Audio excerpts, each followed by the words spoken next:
Stranger Things is the most popular show Netflix has ever made. However, since the release of its first season almost 10 years ago, the subsequent seasons have left many fans divided. Some love the show with a passion, some are lukewarm on the later seasons, and some wish Stranger Things ended after season 1. So, how good is each season of Stranger Things? Did the show really decline like people say, or are they exaggerating? Well, let's begin by going back 9 years and looking at Stranger Things Season 1.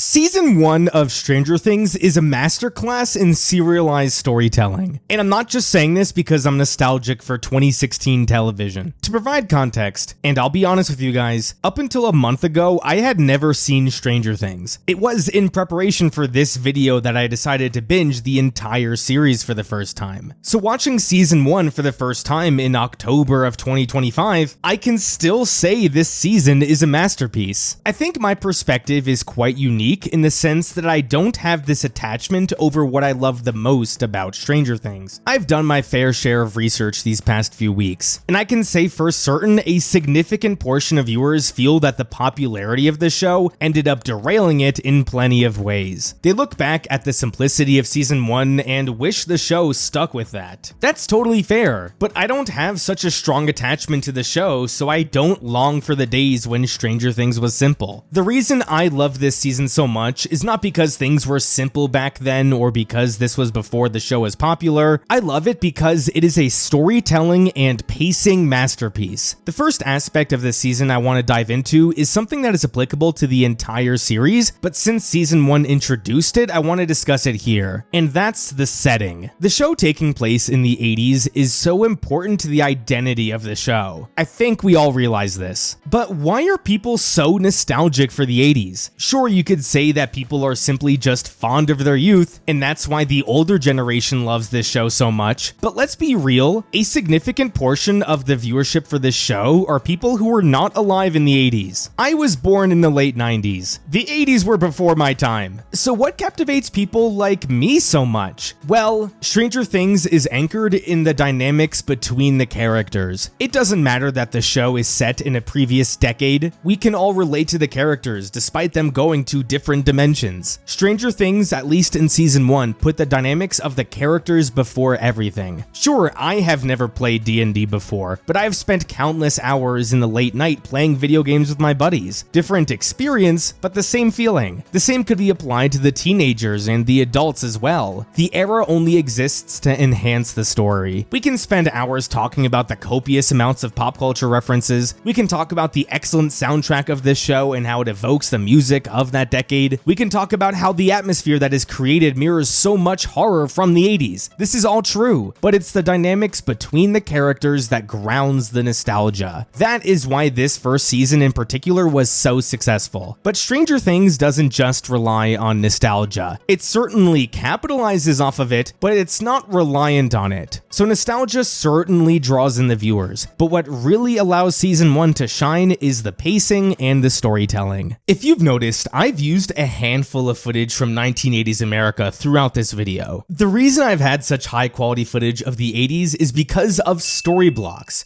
who are also the kind sponsors of today's video. Storyblocks is a stock media subscription service offering access to high-quality videos, images, music, sound effects, and plenty more. If you want to make your own 1980s-esque video, you can use Storyblocks to get all the 1980s media you want. Now, the coolest thing about Storyblocks is that it provides an unlimited model. Pay once, either monthly or annually, and you'll get unlimited access to everything I mentioned in one place. This unlimited source of content gives you the freedom to test, experiment, and create more effective videos. Another thing I love about Storyblocks is that they're ethical with how they curated their library. Every asset comes from real artists from around the world that reflect real experiences. To make things even better, Storyblocks' library is frequently refreshed with commissioned content based on the latest trends and what members are searching for. This way, members always have high quality, fresh, and diverse content that creators need to tell today's stories. To get started with unlimited stock media downloads at one set price, head to storyblocks.com/goldman or click the link in the description. Again, that's storyblocks.com/goldman.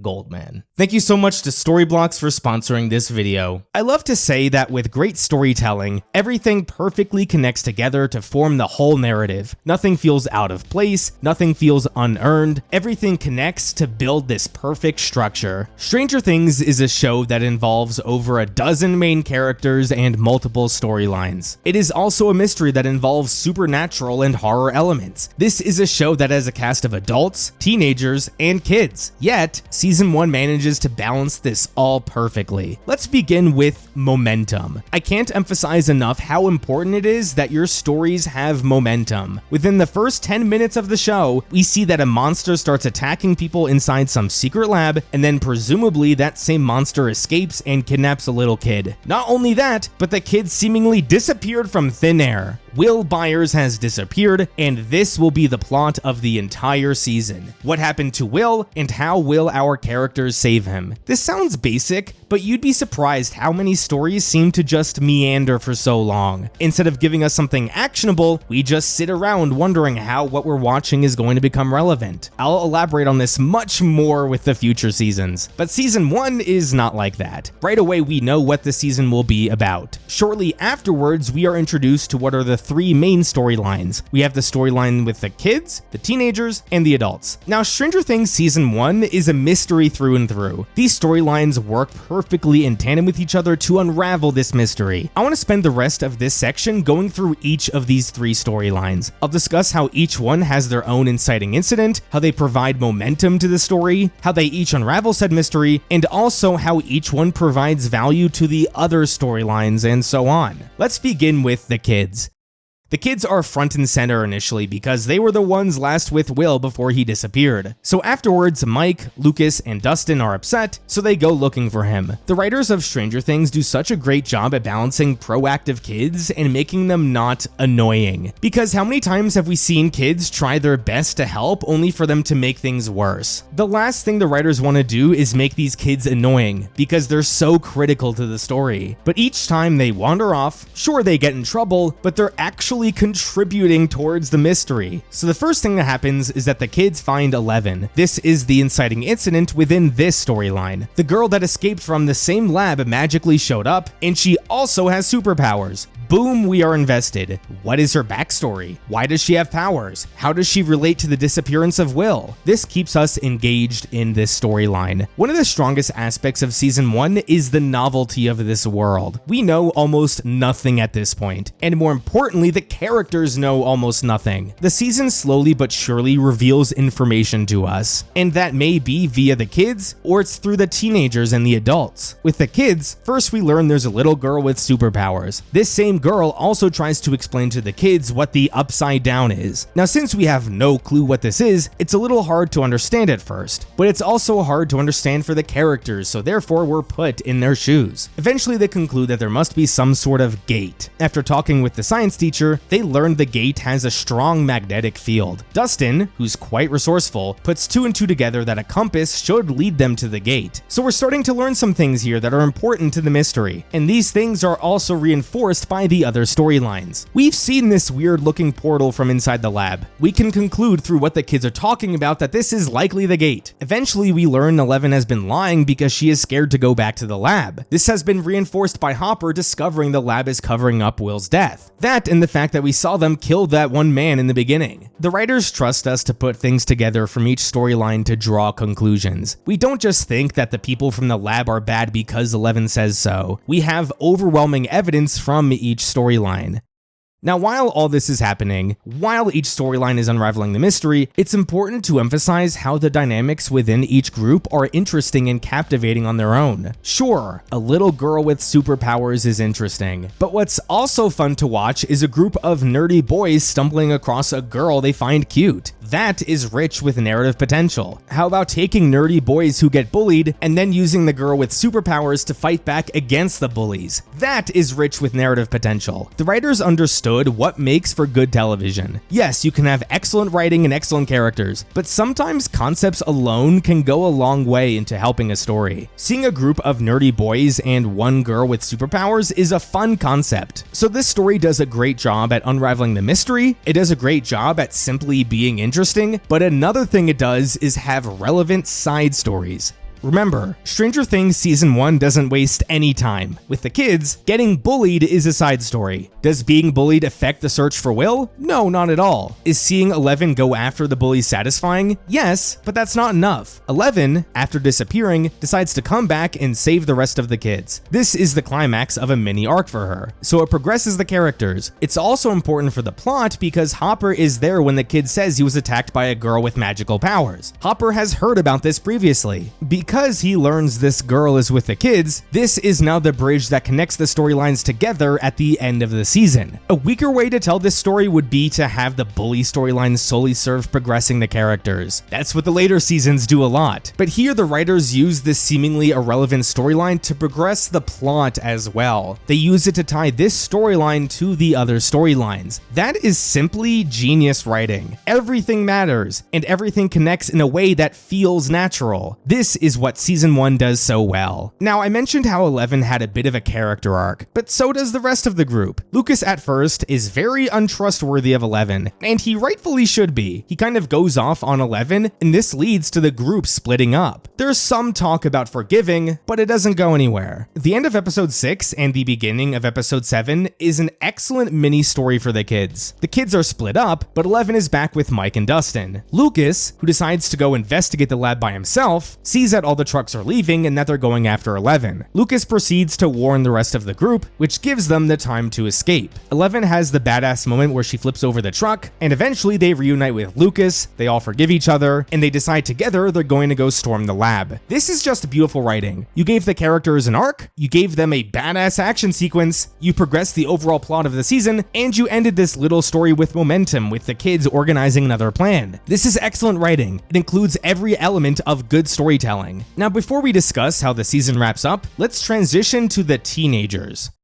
Initially, I didn't love this storyline, because for the entirety of the first 2 episodes, I'm left wondering why this story is relevant. Will is missing, I get why we are focused on his friends and his mother, but why are we following some random girl and her boyfriend? I don't like the feeling of just wondering why something is going to matter. But this doesn't last too long because at the end of the second episode, Barb gets captured by the Demogorgon. This is the inciting incident for this storyline. Will is missing, and now another girl has been captured by the same monster. The characters don't know this yet, but we the audience do, and that captivates us. So the whole point of this storyline is pretty much investigating the Demogorgon, which is a big part of the mystery. Jonathan takes pictures because he's kind of a creep. He gets bullied because of it, but Nancy takes the photos and realizes that some monster is behind Barb. She asks Jonathan about it. Now keep in mind, Jonathan heard the same jibber jabber about a monster from his mom who he thought was crazy. So Nancy coming up to him with the same theory definitely has his attention. This is a small but great way to connect the storylines. Eventually, Nancy and Jonathan try to investigate the Demogorgon, which leads to Nancy finding a secret gate and entering the Upside Down herself. Now, Nancy and Jonathan have no clue what the fuck this is, but because of what we've been learning from the kids' storyline and from Hopper's storyline, we know what this is. The storyline is in tandem with information we learned from other storylines. This is great narrative progression. Now, like I said with the kids, these storylines have captivating parts to them. With the teenagers, it's a bit more cliche. You have the cute girl who is teaming up with the nerdy boy. Again, it's cliche, but it works. The other part of this that was captivating to me was Nancy's development. This is supposed to be the popular girl, right? But as the season progresses, we learn Nancy is quite smart. A big part of her story is her losing her innocence. She starts using guns and buys violent traps to kill the Demogorgon. The contrast between the type of girl we think Nancy is and the things she does at the end of the season is captivating. It keeps us engaged. Now, while this develops for Nancy, she does have an arc, and that involves her guilt. She feels guilty for leaving Barb behind. This also allows her to relate to Jonathan because he feels guilty about not being there for Will. So not only are Nancy and Jonathan motivated by the same external factors, but also by the same internal factors. This is an excellent way to develop a relationship between two characters. Along with the main storyline, we of course have the side story, which,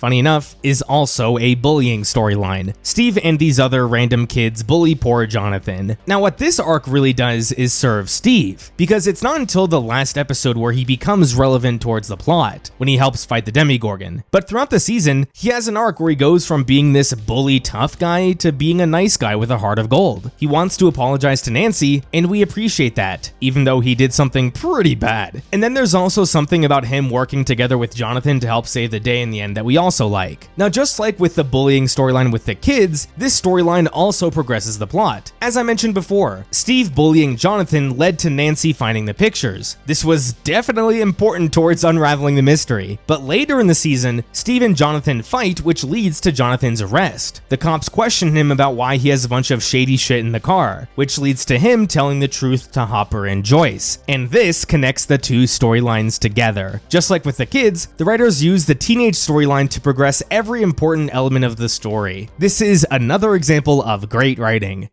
The last storyline is of course the storyline with the adults, which prominently features Joyce and Hopper. Now this storyline doesn't have the same kind of inciting incident like the other two do. Eleven showing up and Barb's disappearance are singular moments early in the season that grab our attention. With the adults, for a few episodes, it's Joyce claiming she is connecting with Will through the lights. We know something fishy is going on, but we don't believe her right away. This story makes a strong effort to portray Joyce as crazy, and it succeeds. But the moment that really hooks us is when Hopper finds out the truth about Will, that his death was just a cover-up. While we learn this, we learn about the Upside Down from 11, we see the portal from the lab, and we see part of the Upside Down from the teenagers. Stranger Things Season 1 has excellent episode cliffhangers. Each one usually involves one of the three storylines, but the best one might be the discovery of Will's fake dead body. This is the biggest clue that there's a conspiracy with the lab. This revelation, along with Joyce briefly talking to Will through the wall, confirms that Will is alive, which provides huge momentum for the rest of the season. Now, the most captivating part of this storyline, in my opinion, is the arc that Hopper goes on. In the beginning of the season, Hopper is kind of a careless cop. There's nothing important that goes on in Hawkins, so Hopper doesn't care about anything. When Joyce initially reports Will missing, he thinks it's nothing because nothing ever bad happens in Hawkins. But as the season progresses, we start to see who the real Hopper is. For one, he's actually a kind man who does care about people. We also learn that he's quite the competent cop.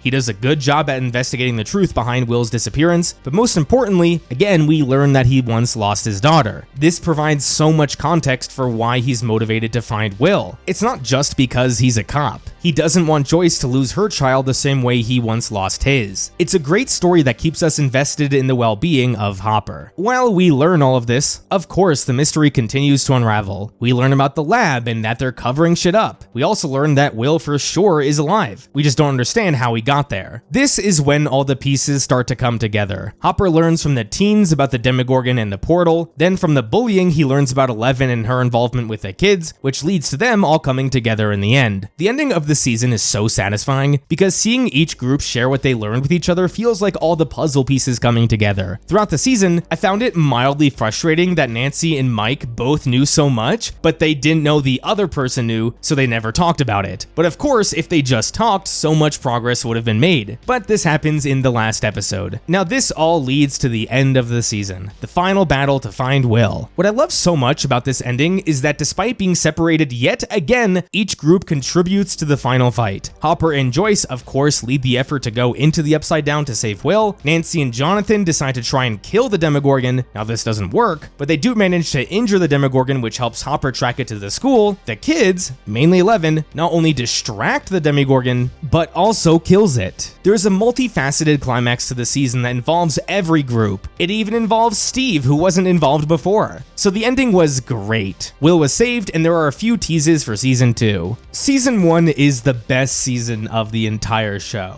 and that is not a hot take by any means. When it comes to the ratings, season 1 scored a 97% on Rotten Tomatoes, along with a 96% audience score. On IMDb, the season averaged a score of an 8.8 out of 10. The highest rated episode of the season was the season finale, The Upside Down, with a 9.3 out of 10, and the lowest rated episode was episode 2, The Weirdo on Maple Street, with an 8.3 out of 10. Season 1 was excellent, and this is also where many say the series should have stopped. Well, let's dive into season 2 and find out.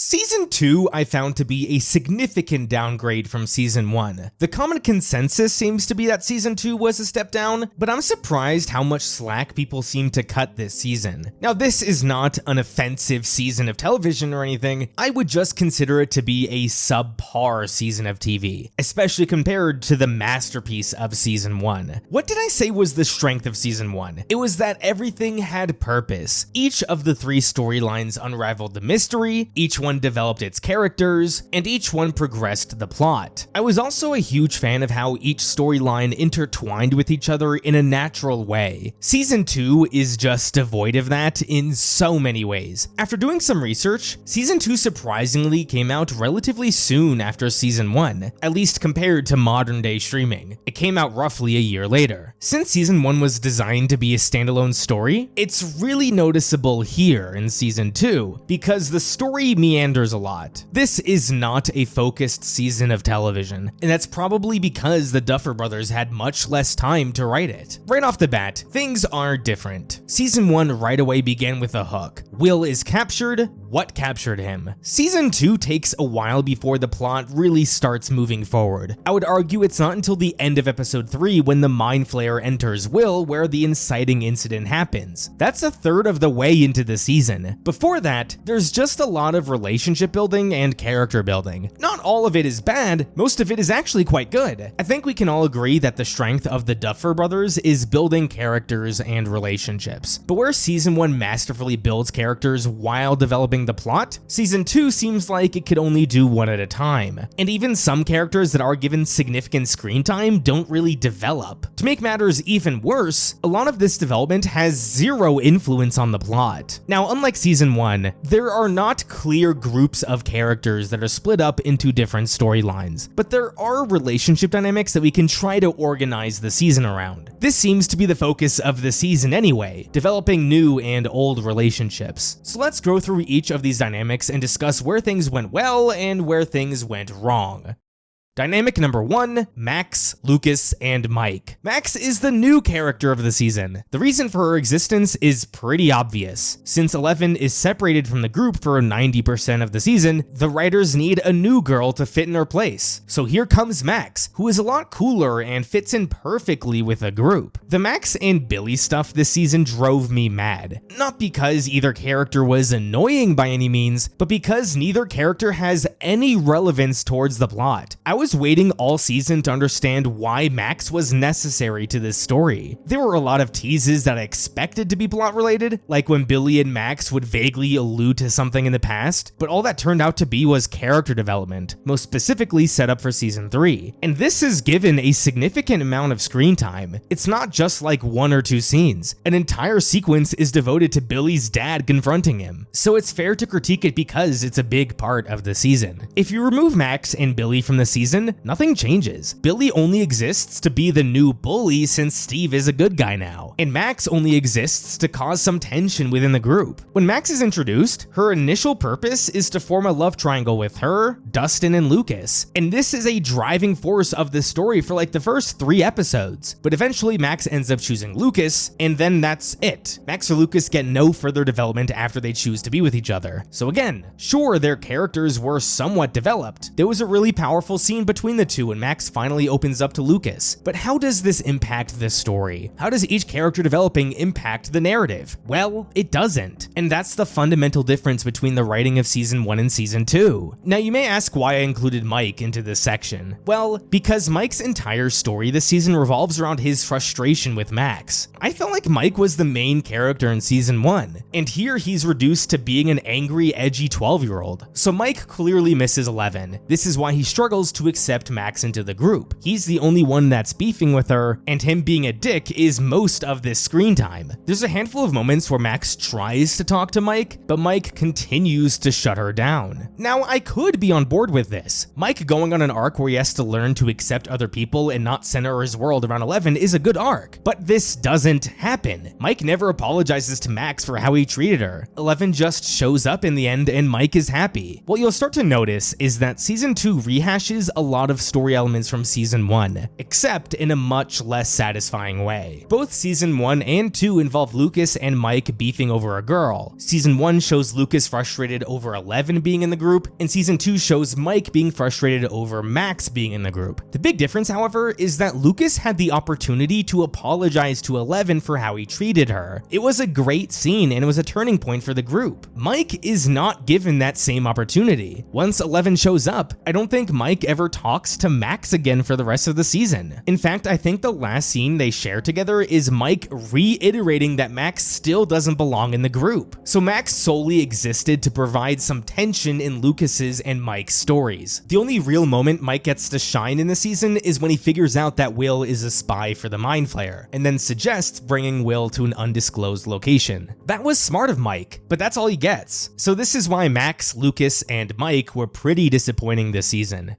Up next, we have Nancy and Jonathan. Somehow, their story is even less relevant to the main plot of the season. Upon my research of the show, apparently back in 2016, there was a Justice for Barb movement from fans, because she was screwed over at the end of season 1. So in season 2, Nancy and Jonathan's stories solely exist to give Barb justice and for them to get together. The season begins and Steve and Nancy are still together, but Nancy doesn't like that Steve is afraid of screwing over the government. So she says that she doesn't love him, and then goes running to Jonathan so he can help her. Her and Jonathan orchestrate a plan to secretly record the people at the Hawkins lab so they can admit what they did to Barb and then expose them. And they do just that. There really isn't much tension here, other than them misdirecting the audience. And then they meet with Murray, who was fun, but all he does is motivate the two of them to get together. Again, this is mostly just a rehash of season 1. Nancy and Jonathan spend most of the season together, except this time the two actually get together in season 2. If you remove their storyline, nothing changes about this season, except for a brief resolution at the end. There's a much more efficient way to get justice for Barb. Like, just say at the end of season 2 the lab was shut down because a lot of people were murdered by the demi-dogs. And then once the lab is shut down, then have Nancy reveal the truth about Barb since no one is metaphorically pointing a gun to her head anymore. But instead we need this whole storyline so we can get her and Jonathan together. Also, like Max and Lucas, there's not any further development for the characters after they get together. Like, there's a whole season of will they won't they, and once they do get together, that's it for their development. So Nancy and Jonathan didn't impact the main story at all. They didn't really connect to any other side stories besides Steve, I guess, and it felt like they only existed to service the fans. That's not good storytelling. Now, a storyline this season that I was mostly a fan of would be the stuff with Dustin and Steve. Now, it didn't start off too strong with Dustin. I didn't love the stuff he and the rest of the group were doing with Dart, the baby demidog. It seemed like it was an easy way to introduce the concept of the demidogs, and then it led to a really silly moment at the end of the season. But the stuff I'm talking about more specifically is Dustin and Steve's growing relationship, which becomes a prominent part of the show for the rest of the series. These two are just perfect together. Remember how in season 1 I spoke about how the characters were just put in interesting situations with each other, like the little girl meeting a group of nerds? The same could be said with Dustin and Steve. Because Steve is supposed to be the typical bad boy who's good with the ladies and is popular in school, and Dustin is the nerdiest of the group, pairing the two together really works. Steve gives Dustin some much needed confidence which he carries over for the rest of the series, and Dustin allows Steve to be put in a position of responsibility. Steve is the last person that you would picture as a dad, right? But once he's actually put in charge of the kids, he does a great job. The unlikely and unwilling but great dad is storytelling gold. Why do you think Pedro Pascal keeps taking these roles? Because people love a good dad. I really think this is a huge reason why Steve has become so popular. There's a little bit in season 1 that gets you to be on his side, but it's his relationship with Dustin that really hooks you. Also, unlike the previous two sets of characters I mentioned, Steve and Dustin have a direct impact on the story. They come up with the plan in the end to burn the tunnels to draw the demidogs away from Hopper and Eleven. Here we get to see Steve's bravery and Dustin's smarts, which are the defining characteristics of both characters. So most of the stuff with these two characters work.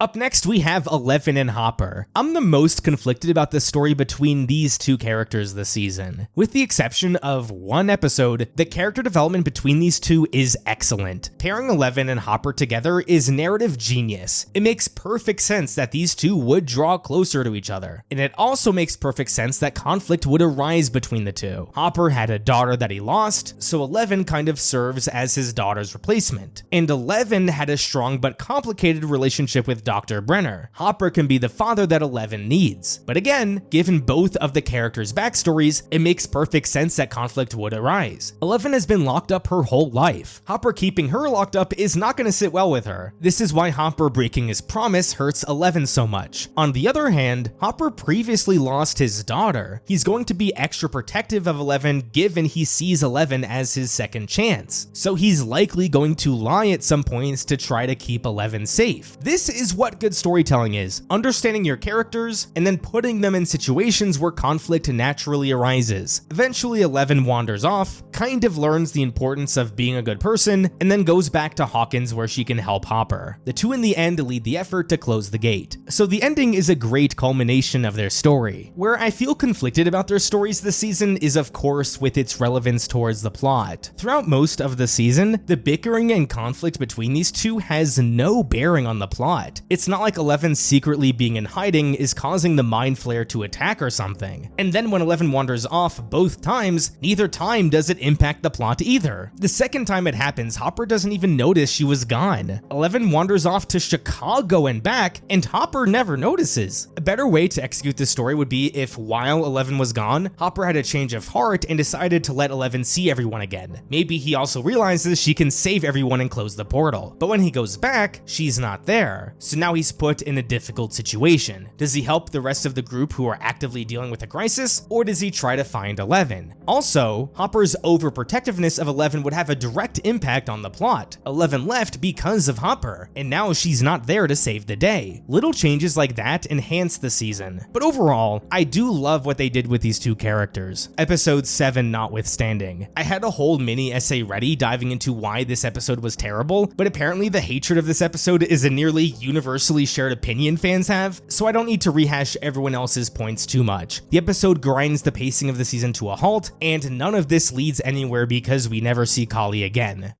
To wrap up my discussion of the season, let's discuss Will and Joyce. Obviously, Will and Joyce are essential to the plot of the season. Will is infected with the Mind Flayer, and Joyce is there every step of the way to try and save him. What I don't love about the story for these characters this season is that it's a rehash of season 1. For all intents and purposes, the same thing happens. Will is in trouble because of monsters from the Upside Down, Joyce appears to go crazy trying to figure out what's wrong, but eventually she is a genius when she figures it out. With the help of the others, they orchestrate a plan to save Will, and he is saved in the end. Yes, there is a lot that is different. Will is actually present this season, but Will is not really a character this season. For the second season in a row, he's a plot device. At first, the season seemed like it was going to explore Will's PTSD. Being in the Upside Down for a month would probably be traumatizing for Will, and the first few episodes touch on that, but then we learn the visions Will is having of the Upside Down is not because of trauma or PTSD, he's actually infected by the Mind Flayer. There's no story here for Will. He doesn't have room to grow because he's infected by the Mind Flayer for most of the season. And then even after this, in the next 2 seasons, there isn't an exploration into his trauma ever again. So I thought it was a major missed opportunity to not explore that. I may sound a lot harsher on this season than I actually am.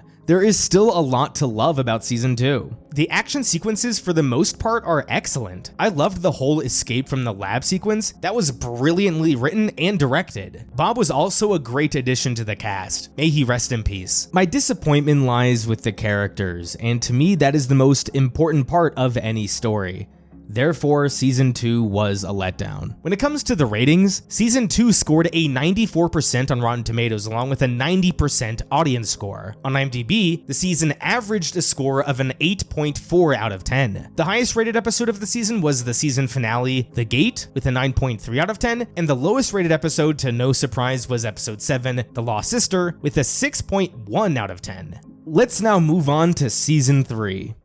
Season 3 is a bit of an interesting season. I think my exposure to the series recently is a big reason why I might enjoy this season more than Season 2, but I still wouldn't say it's anywhere near as good as Season 1. The most jarring change for this season is the tone. Season 1 and 2 were a lot more focused on horror and the eerie aspect of the Upside Down. Season 3 has been described as the summer blockbuster season, and that is an excellent description. The budget was increased, sure, but this is definitely the season that made Stranger Things feel like this blockbuster show. This is not necessarily a negative, by the way. The visual effects are excellent, and the entire set of the mall was perfectly done as well. However, I can see why Stranger Things purists don't love this season, because it's such a tonal shift from the first two seasons. I don't mind this. I didn't love Season 1 just because of its tone. I loved it because of the excellent character work and plot progression.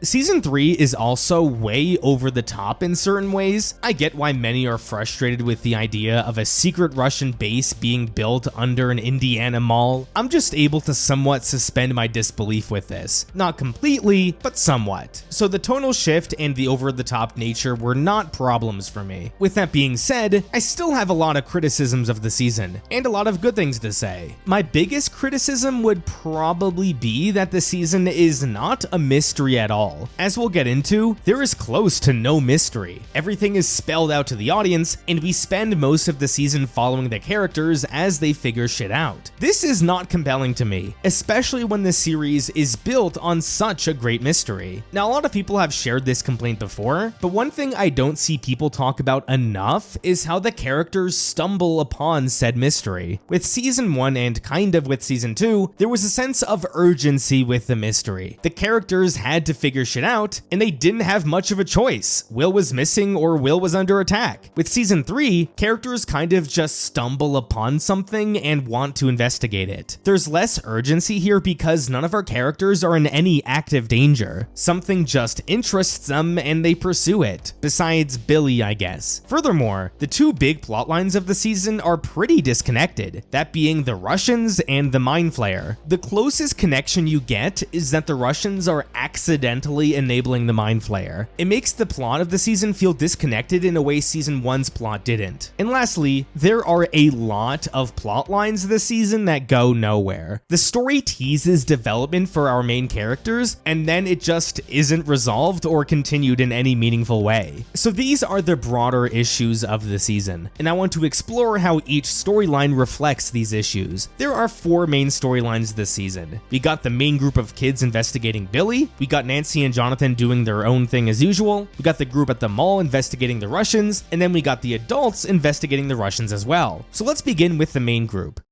I'll get into my frustrations in a second, but what I want to say first is that the reason I like Season 3 more than Season 2 has a lot to do with the character dynamics here. Pairing Max and Eleven was such a necessity for this show, and I'm so glad it was explored. Eleven at this point in the series has not had a single meaningful relationship with another woman. She had like one conversation with Joyce and then spent one episode with Kali. That's it. Seeing Eleven spend time with a girl her age was so much fun to watch. I liked their gossiping. I liked when they were shitting on the boys, and Eleven dumping Mike was so funny. Dynamics like these are clearly the reasons why people love this show. The characters may not get developed much anymore, but they're still well realized and they're still fun. Speaking of development, for the second season in a row, Max doesn't do anything. Her whole story this season involves helping Max and then worrying about her brother. This is very passive from Max, so there's not much to say here. Lucas is useless, again. Eleven surprisingly doesn't get much development here either. Yes, the scenes I mentioned with her were great, but that's not really character development. All she does otherwise this season is use her powers repeatedly, and then lose said powers. A peculiar decision they made was to have Eleven investigate Billy's backstory. She has no connection to Billy, so at the end of the season when she is the one able to break through to him, it feels weird. Why was this not Max? This is a blatant missed opportunity. They were trying to do this arc with her and Mike, it seems. I guess it's better than nothing, but that also also goes nowhere. Like, she dumps him early in the season, and then they get back together without any real conflict resolution. Also, it doesn't impact the plot in any way. The only character from the main group with an attempt at development was Will. This actually makes sense for the character too. Will still wants to be a kid, but his friends are moving on and they all have girlfriends. Will's childhood has pretty much been robbed from him these past 2 years, so I totally get his frustrations with his friends. Excellent setup here. What happens with it? Nothing. It's wasted development. Now let's talk about the mystery, or lack thereof. I think it's in the 3rd episode where the characters start investigating what's going on with Billy. By the time this happens, we, the audience, already know everything. We know the Mind Flayer is infecting people, most specifically Billy. We know the Mind Flayer is using these people as drones and can turn them into this goo. And we know the Mind Flayer has manifested itself as this big monster that's hiding in this warehouse. In season 1, we learned everything about the mystery through our main characters. In season 3, we learn this stuff through Billy, who's kind of the antagonist. It's not the same. And while we're on the topic of learning about the mystery, the only reason our main characters get involved was because 11 accidentally stumbled upon Billy doing weird shit. This is reactionary. It's so much less compelling. A lot of the stuff here that happens is entertaining for sure, but that's all I can say. I was entertained. I wasn't captivated or intrigued like I was with season 1. Let's move on to Nancy and Jonathan.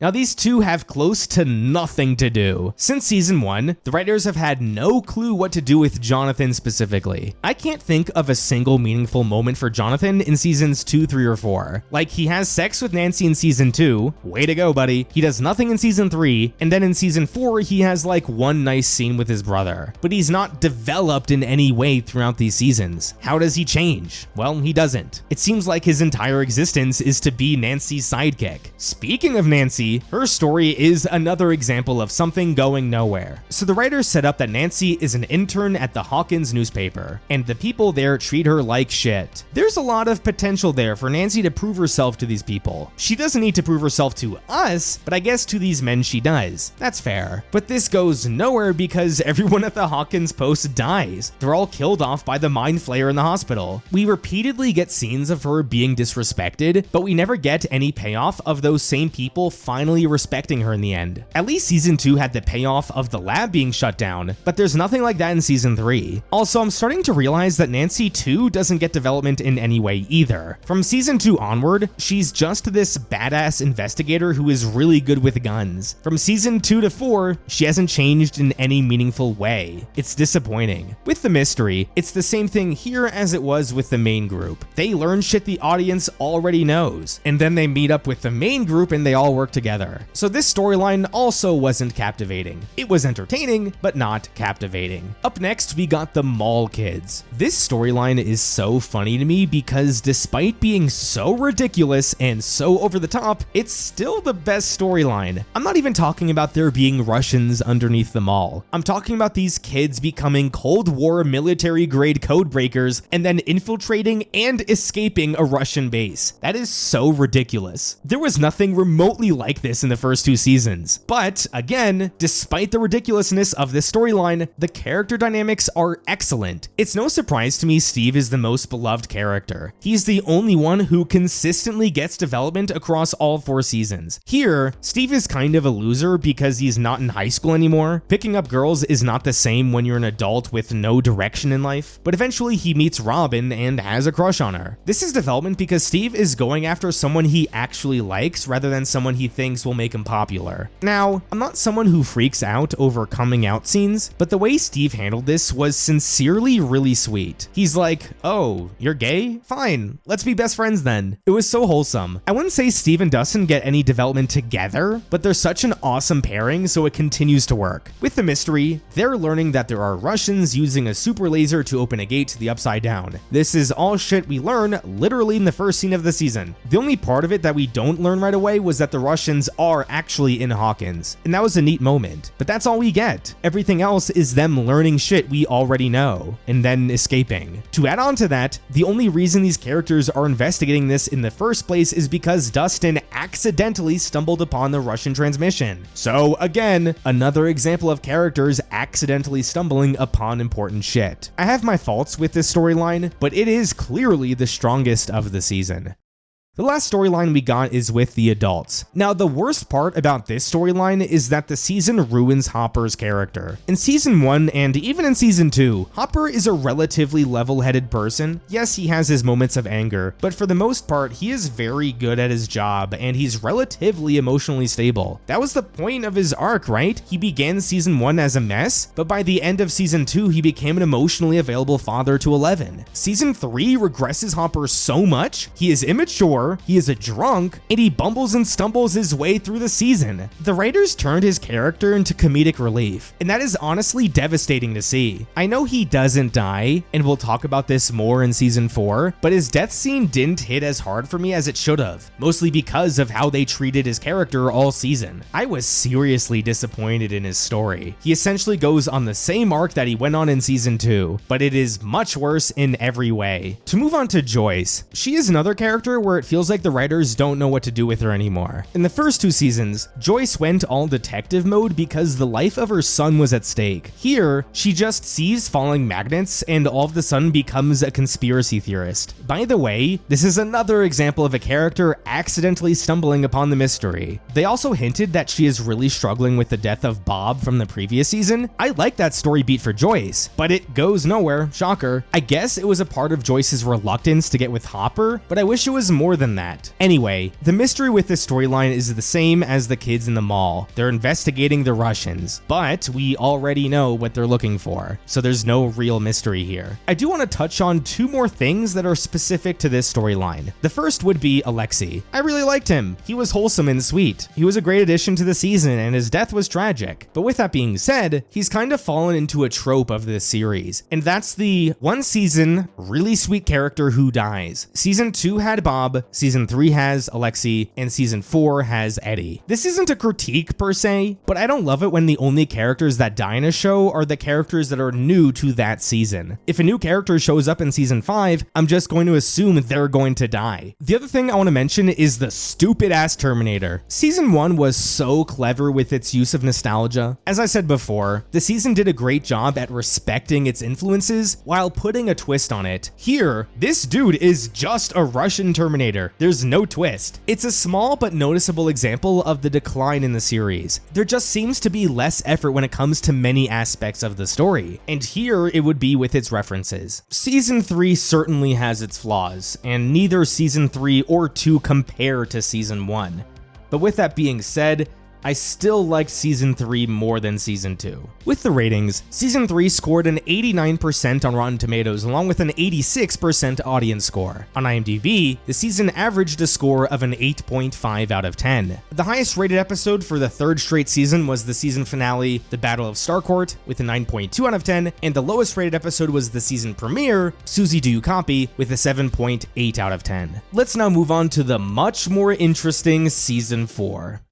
Is season 4 the best season outside of season 1? I think so. Supposedly a lot of people praised this season for Stranger Things going back to form, going back to its roots of mystery and horror. This is partially true. I would agree, parts of the season do feel more like season 1 than either of season 2 or 3, but I also think Stranger Things season 4 feels too big for its own good. Once season 5 is out and the whole series has concluded, it's clear to me that there are going to be 2 different parts of Stranger Things. The first 3 seasons are the smaller scale stories of monsters and mystery, and the last 2 seasons are the Marvel seasons where there's a big bad and everyone is coming together to stop him. This is where a fair amount of my criticisms of this season come from. So to keep up with tradition, let's divide my analysis of the season by storyline. We got the main Hawkins group, we got the California group, and we got the Russian group. Let's start with the main Hawkins group. I actually love a lot of what's going on here. Yes, this storyline in particular is a great example of the show going back to its roots of mystery and horror. The entire episode with Chrissy I thought was excellent. She essentially serves the role of setting up who Vecna is, and the first episode ends so strongly. For the first time, we have a villain that's an actual character, not some giant spider in the background or some other monster. Not only that, but Vecna is also really damn scary. So right at the end of the first episode, we have our inciting incident. That is something I missed so much from this series. As the episodes progress, the characters must work together to solve the mystery. Unlike season 3, not everything is spelled out here. Characters must actually work together to figure shit out. Now, the best character in the season is clearly Max. After doing nothing with her in the first 2 seasons, the writers finally gave her some importance to the story. Her story this season checks off every box for me. So Max is dealing with the trauma of losing her brother. This has caused her to isolate herself from all her friends, most specifically Lucas. As we learn, because of her deep trauma, she is vulnerable to Vecna's attacks. This means that she is in active danger all season. So our characters can't just waddle around. They have to act urgently or she will die. These stakes were something that were sorely lacking from the previous 2 seasons. So because of Max, there is a mystery and there are actual stakes in solving said mystery. I love that. What I don't love is that the writers were clearly too chicken to kill her off. And this speaks to a larger problem many people have, including myself. Stranger Things at this point not only has too many characters for the writers to make interesting, but it also has too many characters they're unwilling to kill off. I mentioned it before. Eddie only exists this season so they could kill someone off in the end to give the finale stakes. Eddie literally could have survived. He easily could have climbed up that rope no problem, but he decided to just go die anyway. Despite being emotional, I hated his death. Like they were trying to give him this arc about no longer running away from things. Running straight towards your death, however, is not a good culmination of that arc. Anyway, Eddie was designed just to die. So the entire finale sequence felt like false stakes because I knew for certain none of the main characters were going to die. Killing off Max here would have been so perfect for the series. The writers would actually gain my respect and it would lead season 5 into a really interesting direction. I think season 4 is trying to be the Infinity War of Stranger Things. It's supposed to end in this dark place where all our heroes are lost, but it doesn't work like that because none of our heroes are in any real danger. And honestly, the group didn't lose. They successfully saved Max because 11 has resurrection powers. More on that later.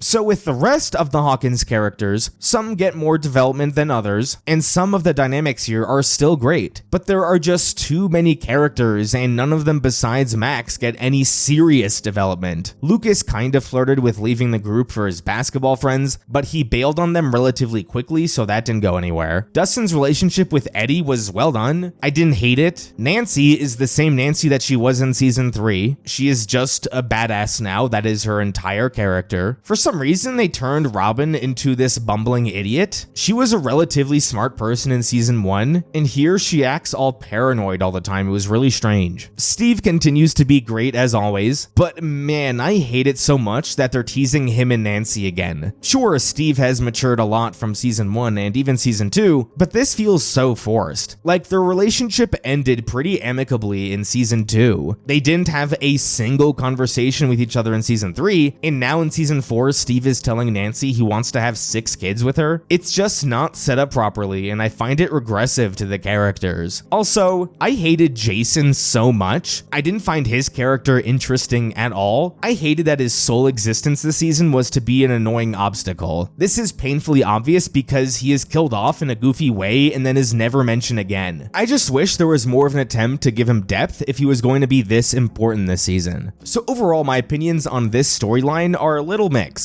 With how the storyline progressed the plot and the mystery, I really loved it. It felt like core Stranger Things, but besides Max, I found the character development to be a little lacking. With that being said, the character development here is leagues better than anything going on with the kids in California. I'll touch on 11 in a second, but the rest of the characters here are useless. As I said before, I loved that season 4 began off with a bang with Chrissy's death. It gave the season much needed momentum, but unlike season 1, not all the storylines are connected here in season 4. The stuff with the kids in California meanders so much, and it mostly becomes useless because besides 11, none of these characters get anything meaningful to do. This season butchers Jonathan so badly, he is nothing like his former self. I cannot believe the interesting and complex character from season 1 turned into this. They gave him one scene of something interesting, Supposedly, his relationship with Nancy has become complicated, and he's fearful that their relationship will end up like his parents' relationship. That's something interesting, but it goes nowhere. All they do is show one scene of Jonathan lying to Nancy, and I guess we'll have to wait for season 5 to see how this is resolved. Mike this season gets nothing to do. He has some nice moments where he tries to mend his strained relationship with Will, but like so many storylines in Stranger Things since season 1, it has no relevance towards the plot. With Max, her journey is directly related to the progression of the story. Will and Mike's? Not so much. Speaking of Will, he too gets nothing to do. He is clearly struggling with coming out to Mike. This leads to some scenes which are excellently acted. I loved the scene where he and Jonathan embrace, but that's all we get. Will is the boy who is deeply connected to the Upside Down, and in a season where we get the entire Upside Down's origins, Will does nothing. Also, not developing his relationship with Eleven more was such a missed opportunity.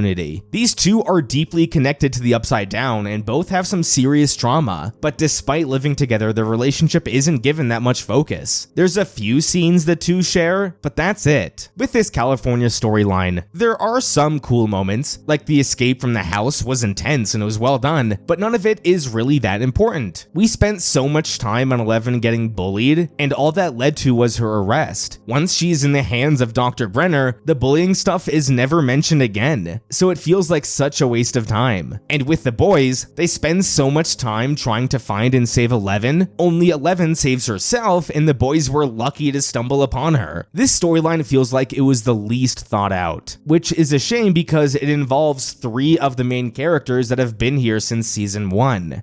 Now, I want to talk more about 11. I wish I could say I like the stuff here more than I really do, but the problem I have is that it drags on for so long. Stranger Things Season 4 is so long, it could have been condensed so easily. Also, the writers clearly wanted Season 4 and Vecna's story as a whole to be a retcon of what came before. The Upside Down was originally just this creepy alternate dimension, but now they wanted to have this whole history and lore. Since Stranger Things is Netflix's biggest show ever, it's no surprise they wanted to add some Thanos-level lore to this story. But in the back of my mind, I just know that none of this was planned from the start, so it's harder for me to feel like this is all some grand reveal. I don't need every single detail planned out from the beginning of the story, but a general direction would be nice. The reveal that number 1 secretly created the Upside Down hits just as hard as Palpatine being the evil mastermind of the sequel trilogy. On paper it sounds cool, but the story had not naturally built up to this reveal. So with Vecna, they spend so much time developing his backstory. You may call me a hypocrite because this is character development, and that's fair. I just don't love the idea that Vecna is the one behind everything. It's weird. I love Vecna, the season 4 villain. The development they did with this character in terms of how it impacts the present was excellent. I just don't love Vecna the big bad. All the time spent explaining how he created the Upside Down, it didn't work for me. I want to talk about the final battle, don't get me wrong, but let's talk about the Russian storyline before we get to that. I am so conflicted here. If this was a spin-off show, or if it was a standalone movie, I think I would really love it. There is so much awesome shit here. For one, they fixed Hopper's character. He's no longer this goof like he was in season 3. Also, the entire aesthetic and tone here was excellent, and his reunion with Joyce was really sweet. But, to no surprise, it drives me nuts how unrelated this is to the main plot of the season. It is so unrelated that they had to make up some bullshit in the end just to make it seem like they're helping the kids out. You may ask me why it bothers me so much when something is not directly related to the plot. I have complained about this a lot in the video. The reason it bugs me so much is all about pacing. With a TV show with so many storylines and so many characters, it is just so important to me that the story stays focused.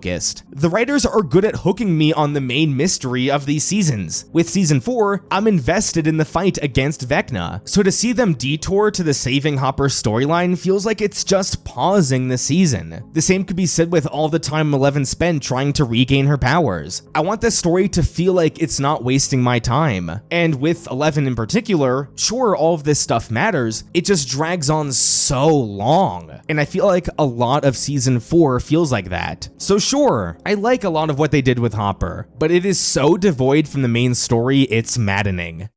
Let's now talk about the ending of the season. I'll give credit to the team behind Stranger Things. This was a massive battle with so many moving parts, and through all of it, the visual effects were excellent. And of course, the music was also excellent. Everything about the production of the season was top-notch, especially here. The writing, though, a bit mediocre to be honest. I think where the battle suffers the most is that the writers knew this wasn't going to be the last season. Like, the characters spend so much effort and time trying to stop Vecna, they pump this motherfucker with lead and light him on fire, all for him to just disappear off screen a minute later. I hated that. This whole final episode was 2 hours and 20 minutes, and it felt like it didn't build to anything. There's also just so many cliches in this finale, like all the characters seem lost, but the main character just needs to try a little bit harder, and then of course she saves the day. Does it not feel like a bit of a cop-out? There's a moment where all our heroes are stuck and they're all in peril, and instead of thinking of something clever, the way out is just for the main character to try harder. Also, Eleven magically gaining the power to resurrect people was so unnecessary. Again, just have Max die. No need to give Eleven the most powerful superpower in existence. My critiques of this season feel pretty consistent with my critiques of the other seasons. I love the execution of so much from this season. From the visual effects to the mystery to the action sequences,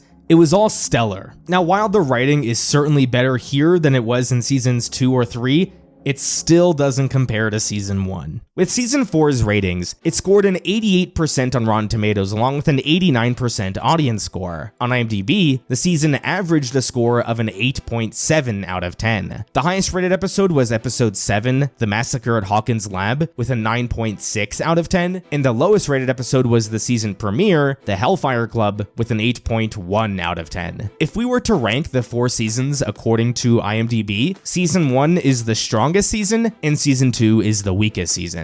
So what do you think about Stranger Things? Do you agree with my criticisms of the show? Do you love most of the show? Are you thrilled for season 5? Let me know down below. Thank you everyone so much for watching another one of my videos. Don't forget to unite the Claude Squad, and I'll see you guys next time.